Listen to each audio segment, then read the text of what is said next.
સહજાન સ્વામી મહારાજની, શ્રી લક્ષ્મી નારાયણ દેવ, શ્રી હરિકૃષ્ણ મહારાજની, શ્રી ઘનશ્યામ મહારાજની.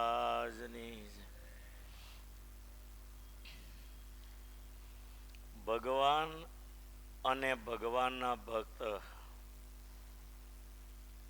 એનો રાજીપો એટલો બધો બળવાન છે કે ત્યાં સાધનો ટૂંકા થઈ જાય છે. અને એટલે આ સંપ્રદાયમાં રાજીપો ને આશીર્વાદ માટે જ્યાં ત્યાં ભક્તો હાથ જોડતા હોય છે. રાજીપો જે કામ કરે એ પૈસો પણ કામ નહીં કરી શકે. દાદા ખાચરના જીવનમાં તમે નજર કરો, એણે આ સંપ્રદાયમાં રાજીપા સિવાય આટલો મોટો સત્સંગ સમાજ એને ઘરે હતો. ભગવાન, 500 સંતો અને હજારો હરિભક્તો આવતા, પણ દાદા ખાચરે યાદ કરો કે રાજીપા સિવાય હું માગ્યું એને, અને રાજીપો એને મળ્યો તો એના ઘરમાં કઈ વાતની કમી રહી એ તમે યાદ કરો લ્યો. આ તો સમજણનું અંગ આવે અને મહિમા સમજાય તો આ સત્સંગમાં જે મળશે ને એ 14 લોકના બ્રહ્માંડમાં તમને નહીં મળ્યો. જેણે જેણે રાજીપા લીધા એના પ્રારબ્ધના પાંદડા ફરી ગયા છે. ગઢડાની અંદર એકવાર અખંડાનંદ સ્વામી બીમાર પડ્યા હતા. દાદા ખાચર એની સેવામાં હતા. સ્વામીને જે જોઈએ તે લાવી આપે. હવે એ સ્વામી એક વખત દેશાંતરમાં ફરવા ગયેલા અને એકલા ફરવાની મહારાજની આજ્ઞા હતી. એટલે કરિયાણા ને ગઢડા વચ્ચે એક નદીના પટમાં અખંડાનંદ સ્વામી એકલા લોહીખંડ પેટ બેઠનું, એટલે ઝાડો થઈ ગયો, હાથ ધોણું થઈ ગયું કે કાઠિયાવાડ. સ્વામીને વારે વારે ઝાડે જવું પડે. એટલે નદીના પટમાં પાણી પાસે રેતીમાં બેહી રહે. ઘડીક નાવો ને વળી કપડું પાછું ઘડીકમાં હુકવવું રેતીમાં. એકલા હતા હાવ. કેવી મુશ્કેલી ભોગવી છે તમે વિચાર કરો લ્યો. આ તો અક્ષરધામમાંથી આવેલા હતા એટલે વાંધો નહોતો. મારી જેવા હતો ક્યાંય ઘર ભેગા થઈ ગયા હોત નહીં. કેટલા દયાળુ, કેટલા સહનશીલીય સંતો. એવામાં લાડુબા જીવુબા એના મામાને ઘરે કરિયાણા ગયેલા. મામીની હારે વધારે હેત એટલે ઘણું રહ્યા ત્યાં. પછી જ્યારે એને ગઢડા જવાનું થયું એટલે 2-3 રજાઈઓ બહુ મામીએ હારી બનાવી હતી. અને લાડુબા જીવુબા એને કહ્યું, મામી આ તો ભગવાનના ઉપયોગમાં આવે એવી, તાક તો લઈ જાઓ, ભગવાનને આપજો. એવા ભાવથી 3 રજાઈ વેલડામાં ગોઠવીને 2 બહેનો બેઠા અને ગાડીવાન ગાડી હાકે. કરિયાણાથી નીકળ્યા ને ગઢડા જાય. રસ્તામાં નેરુ નદી આવી. પેલો ઢાળ ઉતરે એટલે પેલા વેલડાના માફાના પડદા હોય ને એમ હલ્યા અને લાડુબાને બેઠા બેઠા નદીના પટમાં અખંડાનંદ સ્વામી દેખાયા. લે એલા અહીંયા તો આપણા સ્વામી છે. ગાડું ઊભું રખાવીને ગાડા વાળાને મોટીબાઈએ કહ્યું તમે જાવજી, સ્વામી એકલા અહીંયા છે, રેતીમાં આડા હુતા તપાસ કરો શું છે. ગાડી વાળો જોવા ગયો તો અખંડાનંદ સ્વામીને હાથ ધોણું થઈ ગયેલું, થોડી થોડી વારે જાજરું જવું પડે એટલે પાણી પાસે રહેતા, વારે વારે કપડું ધોવે ને હૂકવે, ધોવે ને હૂકવે. ગાડી વાળાએ મોટી બનાવીને વાત કરી, સ્વામી તો બીમાર છે ને આવું છે. તો સ્વામીને કે વેલડામાં લઈ લો, અમે પાછળ પાછળ હાલ્યા આવીશું. નવી રજાઈ પાથરી મોટીબાઈ અને ગાડીવાના હાથ પકડીને અખંડાનંદ સ્વામીને લાવીને ગાડામાં હુવડાવ્યા. લાડુબા જીવુબા ગાડાની પાછળ હાલે, ગાડીવાને ગાડું હાંક્યું. પછી અને જ્યાં ગઢડા આવ્યા, દરબાર ગઢમાં ગાડું આવ્યું. ગાડી વાળાને કહેશું કે આમાં કોણ? તાકે આમાં સ્વામી છે. લાડુબા જીવબા તાકી પાછળ આવે, તાકે અરે હોજલ વાળાને આમ આવવા દેવાય. ત્યાં લાડુબા જીવબા આવી ગયા. મહારાજ કે હું થયું? તાકે સ્વામી બીમાર હતા ને એને હુવડાવી દીધા. એમાં 3 રજા એક પાથરી હતી, એ થોડી બગડી. જોયું આ બધું મહારાજે, અંતરિયામીથી અજાણ્યું હોય જ નહીં. પછી તો સ્વામીને ઉતારામાં લઈ ગયા, સુવડાવ્યા, નવડાવ્યા, ધોવડાવ્યા. અને ઓલી રજાયો હારી હારી હતી ને એ બગડી. પણ મહારાજને આ ધ્યાનમાં રહી ગયો. અને મોટી બાને થયું કે રજાઈ બગડી, શોન બગડી, મહારાજને બીજી આપણે આપશું, ક્યાં આપણે ખોટ છે. પણ સ્વામી બિચારાને ગાડામાં બીમાર હતા, હુવડાવવા પાથરવી પડે ને. પછી તો દાદા ખાચર અખંડાનંદ સ્વામીની સેવામાં રહ્યા.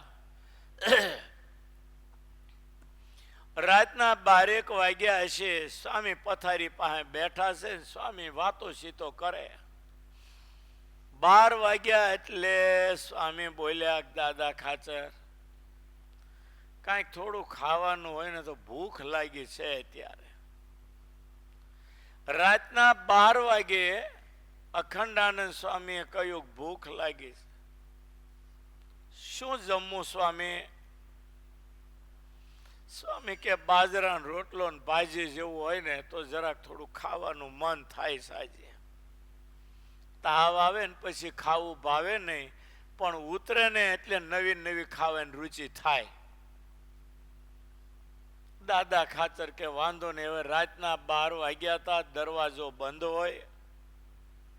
મહારાજની આજ્ઞા, રાતના 10 વાગ્યાથી સવારના 4 વાગ્યા સુધી દરવાજો કોઈથી ઉગાડાય નહીં. આ મહારાજનો હુકમ. દાદા ખાચરને મોટી બાને જઈને કહ્યું કે 2 રોટલા બનાવો, સ્વામીને ભૂખ લાગી છે, એને ભાજી ખાવી. દાદા ખાચર કે હું લક્ષ્મીવાળી ભાજી લેતો હું, તો તમે 2 રોટલા કરી નાખો. મોટી બા રોટલાની તૈયારી કરે, દાદા ખાચર ભાજી લેવા જાય, પણ દરવાજો બંધ રાતના 12 વાગે. એટલે દાદા ખાચરે દરવાણીને ખોટું બોલીને કહ્યું કે મહારાજની આજ્ઞા, દરવાજો ઉગાડ, મારે લક્ષ્મીવાડીએ જવાનું છે. તો કે ઈ તો બિચારો શીઠીનો સાકર અને દાદા ખાચર તો ગામધણી, પણ છતાંય કહે છે કે મહારાજે કહ્યું છે દરવાજો ઉગાડ, મારે લક્ષ્મીવાડીએ જવું. એને દરવાજો ઉગાડ્યો. દાદા ખાચર લક્ષ્મીવાડીએ ગયા. સચ્ચિદાનંદ સ્વામી ને સિદ્ધાનંદ સ્વામી ત્યાં વાડીએ એ બગીચાનું ધ્યાન રાખવા રહેતા. એને કહ્યું ને એમણે ભાજી આપી. દાદા ખાચર ભાજી લઈને આવ્યા. દરવાજામાં દરવાણીએ દરવાજો બંધ કર્યો. દાદા ખાચરે ભાજીને ધોઈ સુધારી, મોટીબાઈ વઘારી, થાળીમાં રોટલો ને ભાજી લઈ થાળિયાનો છેડો ઢાંકેલો અને દાદા ખાતર એક હાથમાં લોટો ને થાળી લઈને આવ્યા અખંડાનંદ સ્વામીને જમાડવા માટે. પાસે બેસીને સ્વામીને જમાડ્યા. પછી દાદા ખાતર એ થાળી લોટો ને વાટક્યો જે છે એ રસોડે મૂકી આવ્યા અને હોઈ ગયા. આ બાજુ અખંડાનંદ સ્વામીને ઊંઘ ન આવ્યો. દાદા ખાતર વિશે થોડું એને લાગી આવ્યું. આ બિચારો ગરાસદાર માણસ આજે રાતના 1-1, 1:30 વાગ્યા સુધી મેં એને હુવા દીધો નહીં. અત્યારે મને ગરમ રોટલો ને ભાજી ખવડાવી. હું સાધુ છું, આ દાદાને બિચારાને હું આપું? વિચાર સાથે અખંડાનંદ સ્વામીને રડવું આવી ગયું. મહારાજને પ્રાર્થના કરે કે મહારાજ તમારી કેટલી સેવા કરે, 500 સાધુની સેવા કરે. મહારાજ એની કઈ ઈચ્છા હોય ને તો પૂરી કરજો, આશીર્વાદ આપ્યા. દાદા ખાચર એને ઓરડે ગયા, હુતા પણ ઊંઘ ન આવી. આજ મહારાજના નામે ખોટું બોલીને દરવાજો ઉગાડ્યો. એટલે હવારમાં ઊંઘ ના આવી. 4 વાગે ઉઠીને અક્ષર ઓરડી ગયા મહારાજની પાસે માફી માંગવા. મહારાજ આ ખોટું બોલીને તમારે નામે મેં દરવાજો ઉઘડાયો હતો. જ્યાં અક્ષર ઓળીએ જાય તો હજી અંધારું હતું ને અક્ષર ઓળીને પગથે બેસીને મારા દાંતણ કરતા હતા. તા અંધારામાં દાદા ખાચર ગયા અને દંડવટ કરવા માંડ્યા. મહારાજે આમ ઝીણી નજર, કોણ? કે હું દાદો. કેમ? મહારાજ આજ રાત્રે તમારે નામે મેં 12 વાગે દરવાજો ઉગાડ્યો હતો. હું માફી માંગવા આવ્યો છું. મહારાજ કે કેમ? કે અખંડાનંદ સ્વામી બીમાર હતા ને એને જમવાની ઈચ્છા થઈ, ભાજી રોટલો. એટલે લક્ષ્મીવાડીએ ભાજી લેવા જવું હતું, એટલે 12 વાગે દરવાજો ખોલે નહીં, પણ તમારા નામે મેં દરવાજો ખોલાયો હતો, માફી માંગવા આવ્યો છું. મહારાજ કે મારે જે કામ કરવાનું હતું ને એ તમે કર્યું છે. અખંડાનંદ મારો સાધુ છે, મારે એને 12 વાગે જમાડવા જોઈએ. હું હૂતો તો અને તમે એને જમાડ્યા. હું તમારી ઉપર બહુ રાજી છું. સવારના 4 વાગ્યાની આ કહાની છે. અને વાત કરે સ્વામી હું તમારી ઉપર, દાદા ખાચરને કહ્યું તમારી ઉપર હું બહુ રાજી છું. સ્વામીની તમે સેવા કરી એ બદલ હું બહુ રાજી છું. માટે તમારી કઈ ઈચ્છા હોય ને મારી પાસે વર માગો.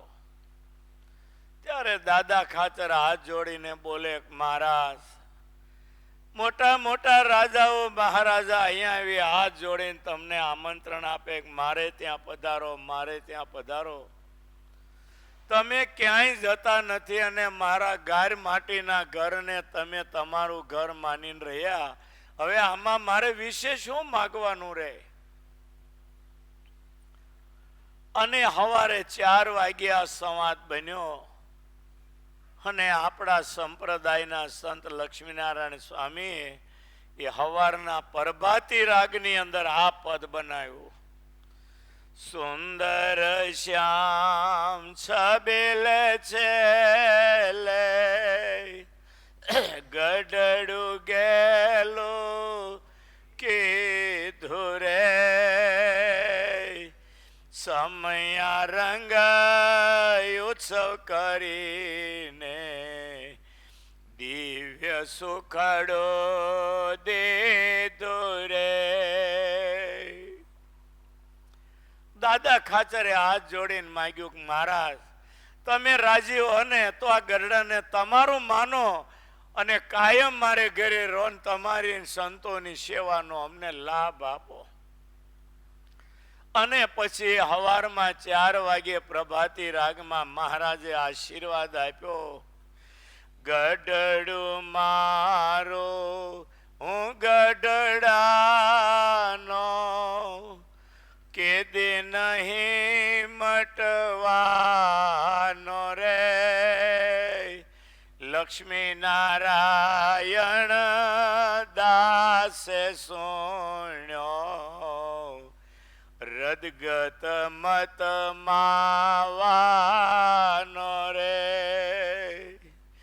સમયા રંગાયુત્સવ કરીને દિવ્ય સુખડો દે દુરે. આનું નામ આશીર્વાદ લીધો કહેવાય.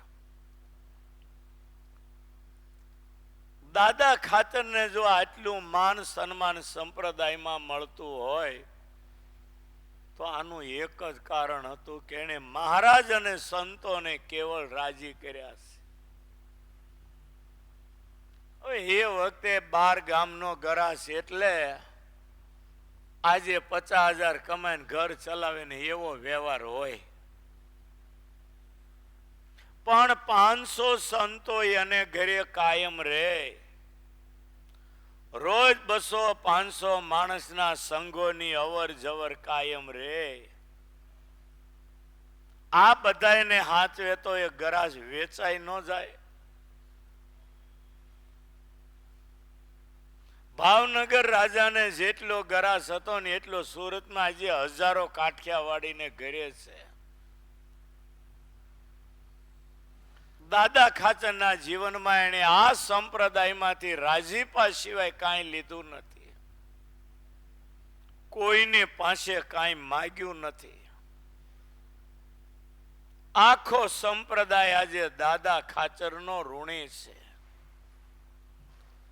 સવારે વચનામૃત ખોલો ને સીધું દાદા ખાચરને એનો દરબાર ગઢ યાદ આવે. જિંદગી તો જીવ્યા બસ દાદા ખાચર. રોજ ભગવાનને પ્રાર્થના કરો કે હે મહારાજ એવા ગુણ અમારામાં ક્યારે આવશે. જિંદગી તો આમનો વેડફાઈ રહી છે. ભારતમાં લાખો ગામ હોવા છતાં આજે કરોડો બ્રહ્માંડોના અધિપતિ પુરુષોત્તમ નારાયણને ગઢડું ગળે વળગ્યું. આનું કારણ હતું દાદા ખાતરની નિષ્કામ ભક્તિ. મહારાજે કહ્યું છે અમે જે ગઢડામાં ટક્યા છીએ એ તો આ દાદા ખાચર અને એના પરિવારની નિષ્કામ ભક્તિના ભાવથી અમે અહીંયા ટક્યા છીએ. નહીતર અમે તો વનમાં ફરતા ગોદોહન એક સ્થાનમાં રહેતા નહોતા. ગોદોહન એક સ્થાનમાં રહેતા નહોતા. અમને મોટા મોટા ગરાસદારો ગરાસ આપવા તૈયાર થયા હતા.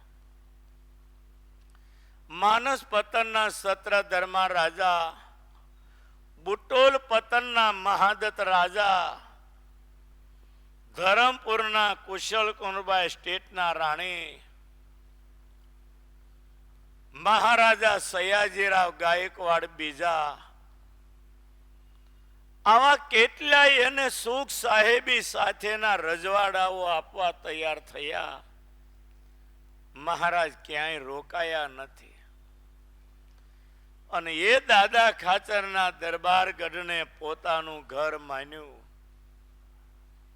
આજે એ દરબાર ગઢને યાદ કરો ને તમારા અંતરમાં ટાઢું થઈ જાય. શાંતિના શેરડા છૂટવા માંડે. જેવું ધ્યાન કરવું હોય ને તેવું થાય.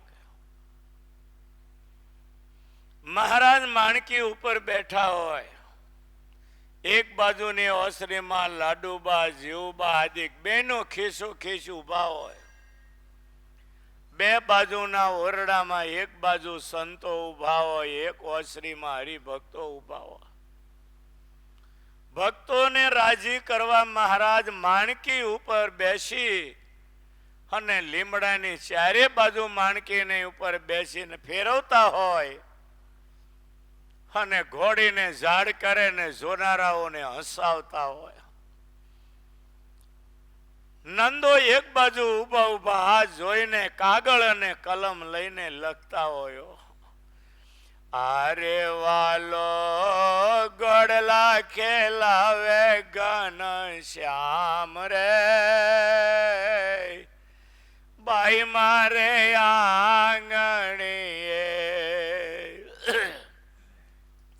ઈ લીલાનું જેને દર્શન થયું એના કર્મના ખાતા માફ અને અંતકાળે ઢોલ વગાડી ધામમાં ગયા છે. ભગવાનની લીલા કેવલ ચિંતવન કરવાથી ધામમાં લઈ જનારી. અને એટલે ભગવાનના લીલા ચરિત્રો સ્વામિનારાયણ ભગવાને કહ્યું, સુખદેવજી જેવા સિદ્ધ પુરુષોએ પણ લીલા ચરિત્રો ગાવાને સાંભળવા. આ સ્વામિનારાયણ ભગવાનનો સિદ્ધાંત હતો. એટલે મહારાજે જે ગરડાને પોતાનું માનીને જે લીલાઓ કરી છે, ઓરડા ઓસરી ને ફળિયું અક્ષરધામ ગોલોક અને વૈકુંઠની ઉપમા આપી છે.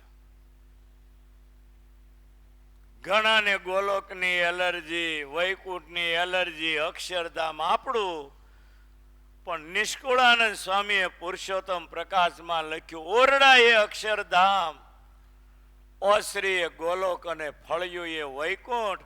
હવે પારકું માનો કે પોતાનું માનો, છેલ્લે સર્વ અવતારના અવતારી એવા શ્રીજી મહારાજે આ ગઢડાને પોતાનું માન્યું છે. એટલે તો આપણે સર્વ અવતારના અવતારી અને સર્વ ધામોના ધામી કહીએ છીએ. સમજણમાં ફેર પડે છે, બાકી બધું આપણા ઘરના ઉમરા અંદર છે. સંતો એ આપણા છે, અવતારો એ આપણા છે, પુરુષોત્તમ નારાયણ એ આપણા છે, અને આપણે બધા એના છીએ. જેટલી મહાનતા ને દિવ્યતા સમજશો એટલું આ સત્સંગમાં તમને સુખ મળશે. લીમડા નીચે મહારાજ ઉભા હોય, લીમડાની ડાળી પકડીને પગને આંટી મારી, એ કેવા દેખાતા હશે વિચાર કરો. લીમડો કડવો પણ એનો છાંયડો એટલો મીઠો મીઠો ન પૂછો વાત. એબલ ખાતર ક્યાં બાબરિયા વાડમાં ઉમેશથી લીમડો લાવ્યા, અને એ લીમડાનું પૂર્ણ પુરુષોત્તમ નારાયણને ખેંચીને ગઢડામાં લાવ્યું. આ કેટલી મોટી વાત કહેવા. માંડવધારમાં બાવાઓ આવ્યા ને ત્યારે હરિભક્તો શિશોડો હાંકતા હતા. શિશોડો બંધ કરી દીધો તાંત્રિક વિદ્યાથી. કોલામાં હાથા નાખે પીલાય ખરા, પણ કુંડીમાં રસ પડે નહીં, ક્યાં વયો જાય.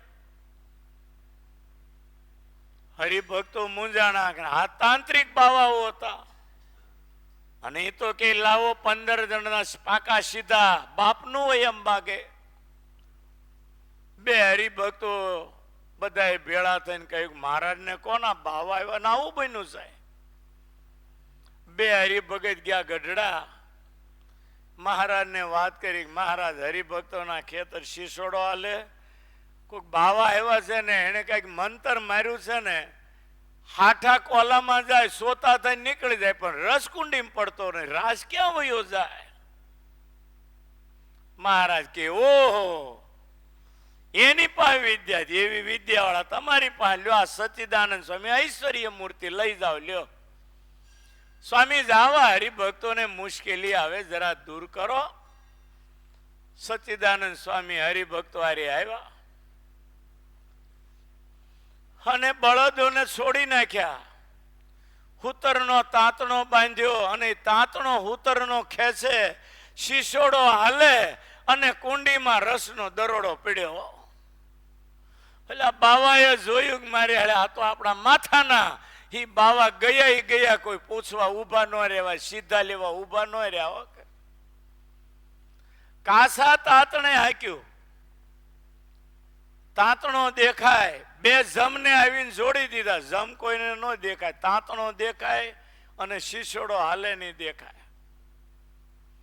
પછી હરિભક્તો આવીને મહારાજને કહ્યું, મહારાજ તમે પરસા પૂરો ને એવો પરસો તો સચ્ચિદાનંદ સ્વામીએ પૂર્યો. હે આવું ઐશ્વર્ય વાપરવાનું એમ કહ્યું, બોલાવો સ્વામીને. સ્વામી માંડવદાર જઈને તમે શું કર્યું તું? સ્વામી કે મહારાજ કાસા ઉતરને તાંતને શીશોડે બે જમને આવી જોડી દીધા. હાલો તમારું કલ્યાણ થઈ, ચાલો હરિભગત નું કામ કરો. એટલે બે જમને જોડ્યા ને એને હાંક્યું અને દડોડો પડ્યો રસનો કુંડીમાં. મહારાજે હસી પડ્યા અને સચ્ચિદાનંદ સ્વામી માટે તો આ રમત વાત હતી. ઐશ્વર્ય મૂર્તિ કહેવાય સચ્ચિદાનંદ સ્વામી. મહાપૂજામાં એનું પૂજન આવે ને ત્યારે એવું બોલાય, ઓમ ઐશ્વર્ય મૂર્તયે સચ્ચિદાનંદ મુનિન્દ્રાય તમ પૂજ્યામે. ભગવાન જેવું ઐશ્વર્ય સ્વામીમાં હતું. પણ ક્યારેક ક્યારેક મહારાજ ખીજવાય ને પરસેવો વાળી દીધો સ્વામીને. પણ સ્વામી એટલે બસ ભોળા સંત. સચ્ચિદાનંદ સ્વામી એટલે સ્વામીઓ. તમે 15 જણનું આપો ને આગળ, પલોઠી વાળીને બેસી જાય ને 15 જણનું એકલા જમી જાય. ઓકે. અને પછી બોલે શું કર્યું? તો કાંઈ નહીં, નાસ્તો કર્યો, વધારે હોય લાવો, નહીતર બપોરે જમી લઈશું. હવે આ ઐશ્વર્ય મૂર્તિને કોણ આંબી શકે? તમે કહો લ્યો. એ સચ્ચિદાનંદ સ્વામીને ઘડીક મહારાજની મૂર્તિ ન દેખાય તો રૂવાટે રૂવાટે લોહીના ટસરા આવી જાય. અને આવા સંતો તો મહારાજની સાથે 500 આવ્યા હતા. આપણે એટલે ભાગ્યશાળી છીએ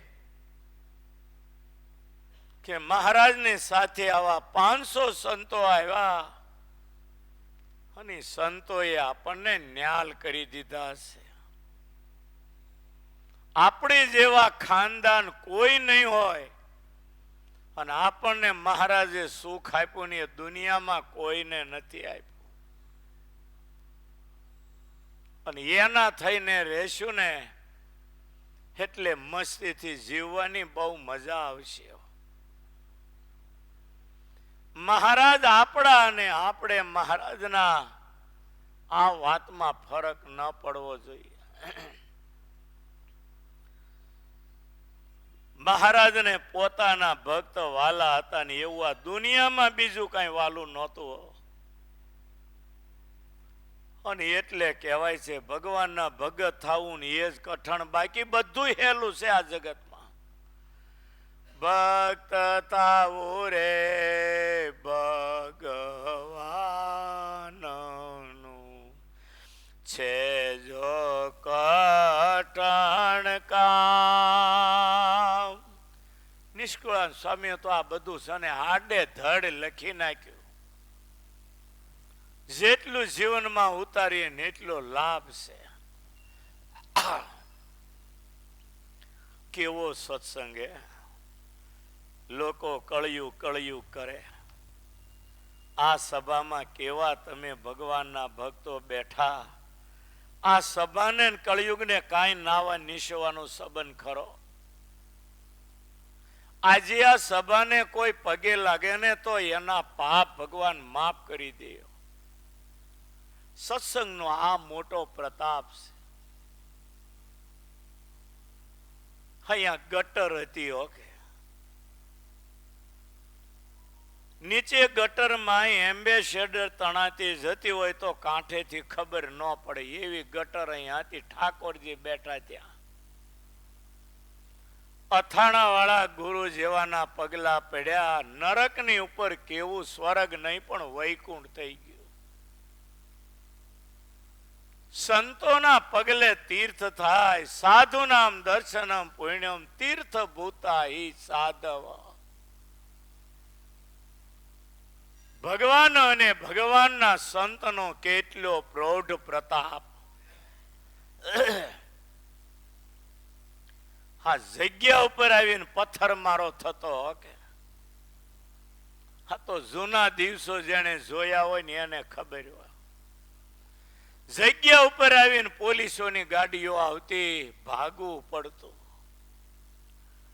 પણ અથાણા વાળા સ્વામી જેવા સંતનો સંકલ્પ પથ્થરને તોડી નાખે. કેવું મંદિર બની ગયું. કેવા લક્ષ્મી નારાયણ દેવ તમે જુઓ તો ખરા. હરિકૃષ્ણ મહારાજ તમે જુઓ, જાણે વૈકુંઠ ભગવાને ઉતાર્યું હોય ને દર્શન કરીએ ત્યારે એવો આનંદ આવે. અને કેવા બાલુડા ઘનશ્યામ, એ ઘનશ્યામ મહારાજ નું દર્શન કરીએ ને એમ લાગે છપૈયામાં આપણે છીએ, ધર્મદેવની ઓસરીમાં ઘનશ્યામ મહારાજ ઉભા છે. ગુજરાત હોવા છતાં છપૈયાની અનુભૂતિ કરાવે એવા તો ઘનશ્યામ મહારાજ કુબેરનગર મંદિરમાં બિરાજે છે. આ લક્ષ્મી નારાયણ દેવે કેટલાય દવાની બોટલો લઈને પીવા ગયેલા, એ બોટલો મૂકીને અહીંયા આવીને માફી માગીને જીવતા રહેલા છે. 4-5 દાખલા મારી હજુરમાં કે દવાની બોટલો લઈને પીવા ગયેલા, બોટલો મૂકીને અહીંયા આવીને રડીને માફી માગેલી છે. આ દેવ તો બહુ પ્રતાપી છે. પ્રતિષ્ઠાના સમયમાં સંપ્રદાય આખો ઉલટ સુલટ થયો અને સંપ્રદાયને સ્થિર કર્યો હોય તો આ કુબેરનગરના લક્ષ્મી નારાયણ દેવે કર્યો છે. તેથી કેવું આ સંપ્રદાયમાં બખડ જંતર હાલતું હતું એ તો જે હશે એને ખબર હશે જૂના હરિભક્તો. આ લક્ષ્મી નારાયણ દેવનો પ્રૌઢ પ્રતાપ. તમારે બધાને આ લક્ષ્મી નારાયણ દેવને આધીન રહેવાનું. અમે એનાથી ઉજળા છીએ, તમે એનાથી ઉજળા છો. તમે અમારી સેવા નહીં કરતા, લક્ષ્મી નારાયણ દેવની સેવા કરો છો. લક્ષ્મી નારાયણ દેવને આધીન રહેજો અને જે કાંઈ સેવા કરો એ લક્ષ્મી નારાયણ દેવની સમજવાની. અમે તો આજ છીએ ને કાલ નથી. સાધુ હોય કે ન હોય, આપણે દેવ થકી ઉજળા છીએ. બધા મંદિરોમાં કાયમ એકના એક સાધુ હોતા નથી. સાધુ બદલાતા રહે, આપણા દેવ તો એના છે. માટે સાધુને મોઢે સેવા નહીં કરવી, ભગવાનને મોઢે સેવા કરવાની. માટે આવા લક્ષ્મી નારાયણ દેવ હરિકૃષ્ણ મહારાજ આપણને મળ્યા. અમે એનાથી ઉજળા, તમે એનાથી ઉજળા. માટે આપણે તો દેવને જોઈને ચાલવાનું અને દેવને વફાદારે સેવા કરવી. અને એ દેવ તમને બધાને વધારે સુખી કરે એવી એમના શરણોમાં મારી પ્રાર્થના. અને દશમને માટે જેને